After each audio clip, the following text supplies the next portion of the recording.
तेणु खेचरी मुद्रा आकाश रे विचरण कर, आकाश परी हुओ, आकाशर आचरण कर, आकाश रे विचरण कर। जिभ को ओलटई दिया जाऊ, घंटिका पाखक टाणी निया जाऊ। घंटिका को आम कहूचे छोट जीभ। घंटिकार बसिचंती मन एवं विमन। घंटिकार अछंती माँ महालक्ष्मी कंठरे, घंटिकार कंठरे अच्छी ताकि छोट जीव। एवं सेठी अछंती सदाशिव, सेठी अछंती पार्वती। महायोगी जोगेश्वर एवं पार्वती महादेवी, सती शक्ति शक्ति एवं महालक्ष्मी अछंती परिदात्री कृपामयी। सी वीरांगना, वीरलक्ष्मी, धनलक्ष्मी, ज्ञानलक्ष्मी, अष्टलक्ष्मी सी कंठरे अछंती। मन इंद्रिय मानकर राजा कंठरे अछंती, घंटिकार बसिचंती। विमन, मन एवं विमन, अंधार एवं आलोक, दुख एवं सुख, लाभ क्षति, निंदा प्रशंसा। मन विमन, जो मन अच्छी से गोटे को उल्टे देले विमन हो गला। मन विमन, मन को विमन करने जीभ को ओलटई छोट जिह्वा जोटा घंटिका कहूचे, से आमर जो खाद्य नाला पाखे गोटे रंध्र अच्छी एवं ऊपर को दुईटी जो रंध्र अच्छी, से दुई ऊपर रंध्र एवं तल रंध्र मझिरे से छोट जीभ को लागिकी ये जीभटा ओल्टिकी लगिज। ऊपर रंध्र बंद, तल रंध्र भी बंद। एवं जीभटा जितेबाला घंटिकार लागिब सेतेबाला बरफ परि ठंडा लगे। एवं नुआ नुआ जीभ को ओल्टेला बेले जीभ जो फोल्ड हम एमती बुलब, बुलिकी एमती भांग से मझीटा पोड़ रुगुरुगु गोलमरीच लंका खाला परी पोड़ नुआ नुआ। किंतु ताकू कौन कहती ना सेटा हूँ गोटे स्वाद। स्वाद माने तार गोटे गुण, खेचेरी गोटे गुण, गोटे स्वाद गुण। आमर 10 प्रकार स्वाद गुण से निग्रत हम। रस रस से रस गुड़िक मध्य कौन कौन अच्छी? प्रथमे लुणी, तापरे खटा, राग, पिता, क्षीर, घी, दही, लहुणी, तालरस, मिठा, ये सबू गुण गुड़िक से प्रकाश पाइब। एवं जेतेबेले आमर खेचेरी मुद्रा हेब से रस गुड़िक आमको स्पर्श कर, बेले बेले भी पाटी लाल पूर्ण हो एवं ताकू आमे भितर को गर्भस्थ करवा दरकार, ताकू फिंगिबा कथा नुह। कारण ताहा अमृत, मिठा रस जहाँ लास्ट को आसो से अमृत। ये सब गुड़िक अमृत, ताकू पान कर दिया जाए। या द्वारा कौन हम? ये गोटे बड़ सब्जेक्ट, ये गोटे बड़ सब्जेक्ट। ये प्रश्न गोटे छोट प्रश्न नुहे, ये गोटे बड़ सब्जेक्ट। आमे जो खाद्य खाऊ से खाद्य गुड़िक आमर नाभि पाखक जाए, नाभि केन्द्र को जाए। नाभि केन्द्र किए अच्छा? वैश्वानर अग्नि। तांकर काम कौन? आमे खाद्य को रांधु, पुणी ताकू चोबाऊ, पुणी ताकू पठे दो नाभि पाखक, नाभि पुणी ताकू रांधे एवं तार खाद्य प्राण को पुष्टि सार को से पठाए लिभर को। लिभर ताकू रक्त, मेद, मज्जा, मांस, हाड़, शस, रस, बीर्य शक्ति रे परिणत करे। एवं तार जहाँ वर्ज्य वस्तु नाभि 2 प्रकार मणिपुर चक्र करे, तार जो खाद्य प्राण को पठाए शरीर रक्त होगापाई, मनुष्य बलवान होगापाई, मनुष्य शक्तिशाली होगापाई, बंची रही एवं तार जो वर्ज्य वस्तु ମଳ ଏବଂ ମୂତ୍ରକୁ ନିଷ୍କାସିତ କରିଦିଏ। ତେଣୁ ମଣିପୁର ଦୁଇଟି କାର୍ଯ୍ୟ କରେ। এই দুইটি କାର୍ଯ୍ୟ ମଣିପୁର କରେ। ଗୋଟେ ପୁଷ୍ଟ କରିବା ଆଉ ଗୋଟେ ତ୍ୟାଗ କରିବା। ତ୍ୟାଗ କରିବା ଏବଂ এই ଯେଉଁ ଦୁଇଟି କାର୍ଯ୍ୟ ସେ କରେ, ଯେତେବେଳେ ଆମର ଖାଦ୍ୟ ଆମେ ଖାଉ, ଫଳ ଆହାର କରାଯାଉ, ଜଳ ଆହାର କରାଯାଉ କିମ୍ବା ଆଉ ଯାହା କରାଯାଉ, ଖାଦ୍ୟ ଗ୍ରହଣ, ସେ ଖାଦ୍ୟ ଗ୍ରହଣଟା ଆମର ନାଭି ମଣିପୁର ଚକ୍ରକୁ ଯାଇକି ଏସବୁ କଥା କରୁଥାଏ। ଯାହା ପ୍ରଭୁ ଜୟ ଶ୍ରୀ ଜଗନ୍ନାଥ, ଜୟ ଶ୍ରୀ ଜଗନ୍ନାଥ। କିନ୍ତୁ ଯେତେବେଳେ ଖେଚେରୀ ମୁଦ୍ରା ଆମର ହୁଏ, ବାବା ବସନ୍ତୁ ବସନ୍ତୁ, ତେଣୁ ଆମେ ଯେତେବେଳେ ଖେଚେରୀ ମୁଦ୍ରା କରିବା ଦ୍ୱାରା ଆମର ସମସ୍ତ ରସ ଗୁଡ଼ିକ ଆମେ ଆଉ ଖାଦ୍ୟ ଖାଇଲେ ଯେମିତି ନାଭିକୁ ଯାଏ, ଖେଚେରୀ ମୁଦ୍ରା ଦ୍ୱାରା ସେ ରସ ଯେଉଁ ନିଗ୍ରତ ହୁଏ ତାକୁ ଆମେ ଢୋକିଲେ ବି ନାଭିକୁ ଯାଏନି। ଏଇଟା ହେଉଛି ଗୁରୁତ୍ୱପୂର୍ଣ୍ଣ କଥା। ତାହେଲେ କୁଆଡ଼େ ଯାଏ ନା ଆମର ଯେଉଁ ତିନୋଟି ଶରୀର ଅଛି, ସ୍ଥୂଳ ଶରୀର, ସୂକ୍ଷ୍ମ ଶରୀର ଏବଂ କାରଣ ଶରୀର। ସ୍ଥୂଳ ଶରୀରରେ ସୃଷ୍ଟି ହେଲା ଖେଚେରୀ ମୁଦ୍ରା। ଖେଚେରୀ ମୁଦ୍ରାରୁ ନିଗ୍ରତ ହେଲା ସ୍ଥୂଳ ଶରୀରରେ, କିନ୍ତୁ ପଠେଇଲା ତାକୁ କିଏ? ସୂକ୍ଷ୍ମ ଶରୀର। ପହଞ୍ଚିଲା କେଉଁଠି? କାରଣ ଶରୀରରେ। କିନ୍ତୁ କାରଣ ଶରୀରକୁ ଯେତେବେଳେ ଖେଚେରୀ ମୁଦ୍ରାର ରସ ଗୁଡ଼ିକ ଗଲା ଅମୃତ ପାନ ହେଇକିରି, କାରଣ ଶରୀର ଚାରିପଟେ ଶନିଙ୍କ ଚାରିପଟେ ଗୋଟେ ବଳୟ ଥିବା ପରି ଗୋଟେ ବଳୟଟି ଅଛି। ସେ ବଳୟଟି କ'ଣ? ସେ ବଳୟ ହେଉଛି ଆମର ଜନ୍ମ ଜନ୍ମାନ୍ତରର ସଂସ୍କାର। ସେଥିରେ କିଏ କିଏ ଅଛନ୍ତି ନା ପାପ ବି ଅଛନ୍ତି, ପୁଣ୍ୟ ବି ଅଛନ୍ତି। ପାପ ପୁଣ୍ୟ ଉଭୟ ଅଛନ୍ତି। ସେ ପାପ ପୁଣ୍ୟ ଯେଉଁ ଗୋଟେ ବଳୟ ସୃଷ୍ଟି ହେଇଛି, ସେ ବଳୟ ଆମକୁ କିଛି କରେଇ ଦେଉନି।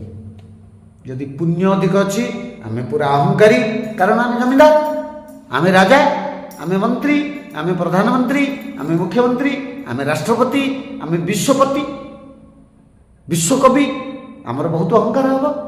ମୁଁ ବିଶ୍ୱକବି, ମୁଁ ରାଷ୍ଟ୍ରପତି, ମୁଁ ବିଶ୍ୱପତି, ଏ ଭିତରେ ଆସିବ ମୁଁ ରାଜା, ମୁଁ ଜମିଦାର, ମୁଁ ବଡ଼ ଜ୍ଞାନୀ, ମୁଁ ଗୁରୁ।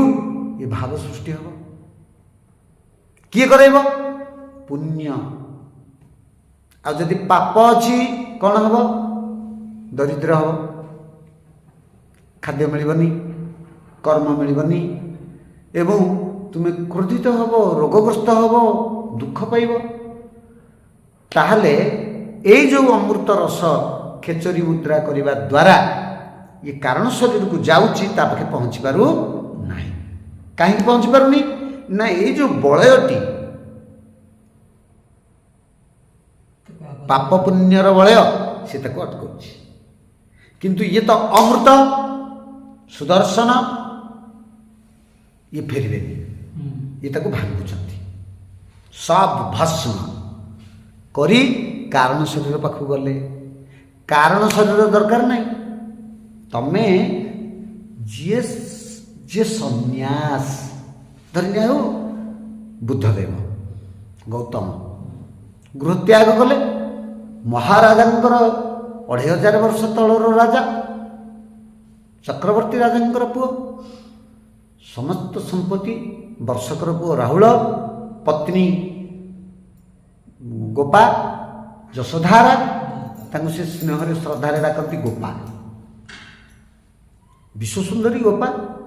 ତାଙ୍କୁ ଛାଡ଼ି, ରାଜପ୍ରାସାଦ ଛାଡ଼ି, ହୀରାଲୀଳା ମୋତିମାଣିକ ଛାଡ଼ି ସେ ସନ୍ନ୍ୟାସ ହେଇଛନ୍ତି।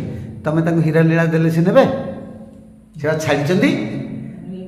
ତାହେଲେ କାରଣ ଶରୀର ତ ସ୍ୱୟଂଭୂ, ସେ ନିଜେ ଅମୃତ। ତାଙ୍କର ଅମୃତ କ'ଣ ହେବ? ତାଙ୍କ ପାଖକୁ ଗଲା, ତାଙ୍କର ଦରକାର ନାହିଁ। ତାହେଲେ ଇଏ ଯାଇଥିଲା କାହିଁକି? ନା ପାପ ଏବଂ ପୁଣ୍ୟର ସଂସ୍କାରର ବଳୟଟିକି ଭାଙ୍ଗିବାକୁ। ଭାଙ୍ଗିଦେଲା ପରେ କାରଣ ପାଖରେ ସମର୍ପିତ ହେଲା। କାରଣ ପୁଣି ପଠେଇଦେଲେ ସୂକ୍ଷ୍ମ ସତ୍ତାକୁ। ସୂକ୍ଷ୍ମ ଶରୀର କ'ଣ କଲେ ନା ପୁଣି ପଠେଇଦେଲେ। ତତ୍କ୍ଷଣାତ ଏ କାମ ହେବ ବିଜୁଳି ବେଗରେ। ମୁଁ ଏ ଯେଉଁ କଥା କହୁଛି, ଏ ଗପ ଏତେ ସମୟ ଲାଗୁଛି, ଏତେ ସମୟ ସେ ଲାଗିବନି, ବିଜୁଳି ବେଗରେ ଘଟିବ ଘଟଣା ଗୁଡ଼ିକ। ସୂକ୍ଷ୍ମ ସତ୍ତା ସେ ପଠାଇଦେବେ ସ୍ଥୂଳ ଶରୀରକୁ। ସ୍ଥୂଳ ଶରୀର କ'ଣ କରିବେ? ସମଗ୍ର ଶରୀର ଭିତରେ ଯେଉଁ 72,000 ନାଡ଼ି ଅଛି ତାକୁ ବାଣ୍ଟିଦେବେ। ତାହେଲେ ତୁମେ କ'ଣ ହେଲ? ଅମୃତମୟ ହେଲ, ବଜ୍ର ହେଲ। ତେଣୁ ଖେଚେରୀ ମୁଦ୍ରା କରିବା ଦ୍ୱାରା ଏଇଟା ଆମର ଲାଭ। ଆଉ କ'ଣ ହେବ? ଯାହା ଅସମ୍ଭବ ତାହା ସମ୍ଭବ ହେବ। କାରଣ ତୁମ ପାଖେ ଅମୃତ ପହଞ୍ଚିଲା, ତୁମର କାରଣର ଦ୍ୱାର ଫିଟିଲା, ପରମାତ୍ମାଙ୍କର ଦ୍ୱାର ଓପନ ଉନ୍ମୁକ୍ତ, ତୁମେ ଚାହିଁଲେ ଯାଇପାରିବ। ଏବଂ ତୁମର ଜନ୍ମ ଜନ୍ମାନ୍ତରର ରୋଗ ଶୋକ ଦୁଃଖ ସନ୍ତାପ ଅନୁତାପ ସବୁ ଭସ୍ମ। ଆଉ କ'ଣ ଭସ୍ମ? ତୁମର ରାଜା ହେବା ସ୍ୱପ୍ନ ବି ଭସ୍ମ। ତୁମର ଜମିଦାର ହେଇକରି ବିଳାସ ଭୋଗ କରିବାର ସ୍ୱପ୍ନ ବି ଭସ୍ମ। ସେଗୁଡ଼ିକ ସବୁ ଭସ୍ମ ହେଇଗଲା। ତାହେଲେ ତୁମେ କ'ଣ ହେଲ? ନା ତୁମେ କମିନ କି ବଢ଼ିନ? ତୁମେ କମିନ କି ବଢ଼ିନ? କବି ରାଜେନ୍ଦ୍ର ପଣ୍ଡାଙ୍କ ସହିତ ଯେତେବେଳେ ମୋର କଥାବାର୍ତ୍ତା ହୁଏ, ଏମିତି କିଛି ଆଲୋଚନା ବେଳେ ସେ ମୋତେ ଗୋଟିଏ ପଦ କଥା କହିଥିଲେ। ମୁଁ ଥିଲି କଳା ମୁଗୁନି ପରି ଏକ ନିଦା ପଥର। ମୁଁ ଥିଲି କଳା ମୁଗୁନି ପରି ଏକ ନିଦା ପଥର, ପାଣି ହେଇଗଲି, ନା ବହିପାରିଲି ନା ରହିପାରିଲି। ମୁଁ ପାଣି ହେଲି, ବୋହିପାରୁନି କି ରହି ବି ପାରୁନି। ତେଣୁ ମୁଁ ପୁଣ୍ୟ ହରେଇଲି, ପାପ ହରେଇଲି। ମୁଁ କିଏ ହେଲି? ମୁଁ ଆଉ ଜମିଦାର ହେଲିନି କି ଗରିବ ବି ହେଲିନି। ମୁଁ ଦରିଦ୍ର ହେଲିନି, ଦୁଃଖୀ ବି ହେଲିନି, ସୁଖୀ ବି ହେଲିନି, ଆନନ୍ଦମୟ ବି ହେଲିନି। କ'ଣ ହେଇକି ରହିଲି? ସ୍ଥିତପ୍ରଜ୍ଞ, ନିଶ୍ଚଳ, ନିର୍ବିଚାର, କିଛି ନାହିଁ, ଶୂନ୍ୟ ଶୂନ୍ୟ। ତାହେଲେ ମୁଁ କ'ଣ ହେଲି? ନା ଈଶ୍ୱର ଯେଉଁ ଶୂନ୍ୟ ସଦା, ମୁଁ ତାଙ୍କ ସାଙ୍ଗରେ ମିଶିଗଲି। ଆନନ୍ଦମୟ, ମହାନନ୍ଦ, ସଚିଦାନନ୍ଦ, ସତ୍ ଚିତ୍ ଆନନ୍ଦ, ସତ୍ ଚିତ୍ ଆନନ୍ଦ। ସତ୍ ସହସ୍ରା, ଚିତ୍ ଆନନ୍ଦ ହେଉଛି ସ୍ୱୟଂ ତୁମର ସ୍ଥୂଳରେ ଯେଉଁ ଅଛି ହୃଦୟ। ଆମର 3 ହୃଦୟ, କାରଣ ହୃଦୟ, ସୂକ୍ଷ୍ମର ହୃଦୟ ଏବଂ ସ୍ଥୂଳର ହୃଦୟ। ସତ୍ ଚିତ୍ ଆନନ୍ଦ। ଆନନ୍ଦଟା ତୁମେ ହୃଦୟରେ ଅତୀନ୍ଦ୍ରିୟ ଶକ୍ତିରେ ଅନୁଭବ କରିବ। ତମ ମନ ରହିବ ବିମନ ହେଇକିରି। ମନ ରହିବ, ବଦଳିଲା କିଏ?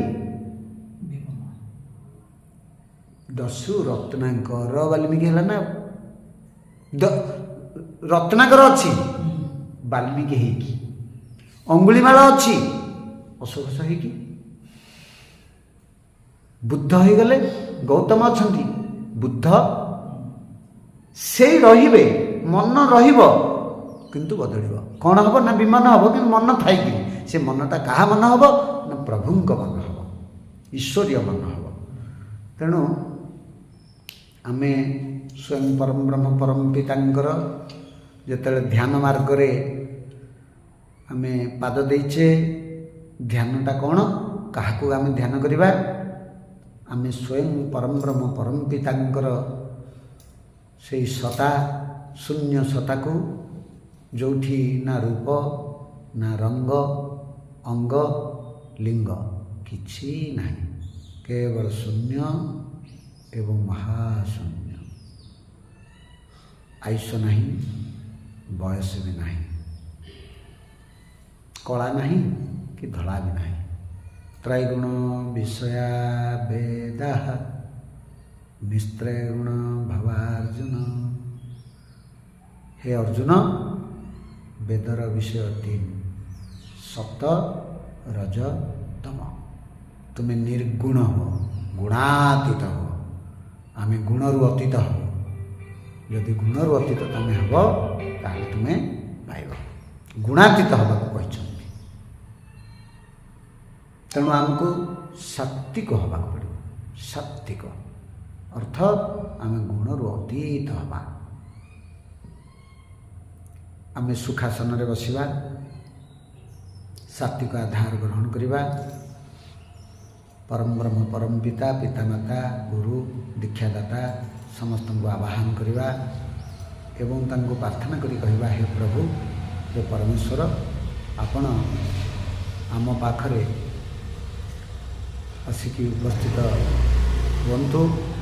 ଆମେ ଟିକେ ଧ୍ୟାନ ଆପଣଙ୍କ ପାଖରେ ବସିବୁ। ଧ୍ୟାନରେ ଆପଣ ନିଜେ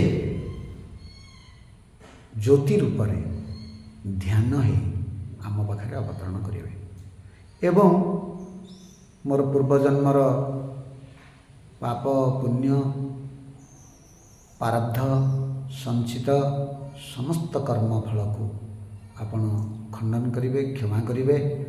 ମୋ ଜ୍ଞାତ ଅଜ୍ଞାତର ସମସ୍ତ ପାପକୁ କ୍ଷମା କରି ମୋତେ ସତ୍ ପଥରେ, ଧର୍ମ ପଥରେ, ଧ୍ୟାନ ମାର୍ଗରେ ପରିଚାଳିତ କରିବେ।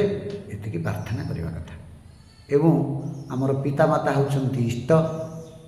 ସର୍ବପ୍ରଥମେ ଆମେ ତାଙ୍କୁ ପାଇଥିବାରୁ ଏ ବ୍ରହ୍ମାଣ୍ଡକୁ ପାଇଛୁ। ପିତାମାତା ଆମକୁ ଭୂମିଷ୍ଠ କରିଛନ୍ତି। ତେଣୁ ଏ ବ୍ରହ୍ମାଣ୍ଡରେ ଯେତେ ଯାହା ଅଛି, ଏ ସୂର୍ଯ୍ୟଚନ୍ଦ୍ରଙ୍କୁ ଦର୍ଶନ ଆମେ ତାଙ୍କ ଯୋଗୁଁ କଲୁ। ଫଳ ଫୁଲ ସବୁକୁ ଆମେ ତାଙ୍କ ଯୋଗୁଁ ପାଇଲୁ। ତେଣୁ ତାଙ୍କୁ ପ୍ରଥମେ ଆବାହନ କରିବା କଥା, ତାଙ୍କର ପଦାରବିନ୍ଦରେ ପ୍ରଣତି ଜଣାଇବା କଥା। ଆମେ ପିତାମାତାଙ୍କ ଋଣ ଶୁଝିପାରିନେ। କେଉଁଠି ଦୋଷ ତ୍ରୁଟି ଟିକେ ଥିବ, ପିତାମାତା ଆମକୁ କ୍ଷମା କରନ୍ତୁ। ଆମ ପାଖରେ ସାମର୍ଥ୍ୟ ନାହିଁ ଆପଣଙ୍କ ଋଣ ଶୁଝିବାକୁ। ସେଥିପାଇଁ ଆମେ ଚିର କୃତଜ୍ଞତା ଜ୍ଞାପନ କରୁଛୁ।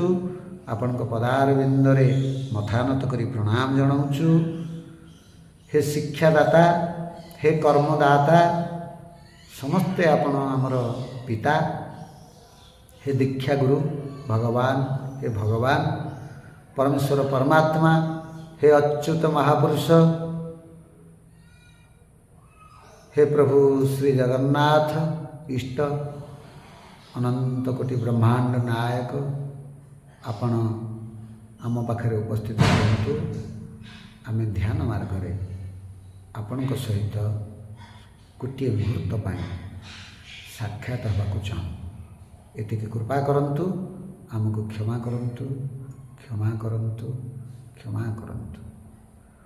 ତାପରେ ଆମେ 3 ଥର ଆଦ୍ୟ ଧ୍ୱନି, ଦିବ୍ୟ ଧ୍ୱନି, ଯାହାକୁ ଆମେ ପ୍ରଣମ ଭାବେ ଜାଣିଛେ, ତାକୁ ଉଚ୍ଚାରଣ କରିବା।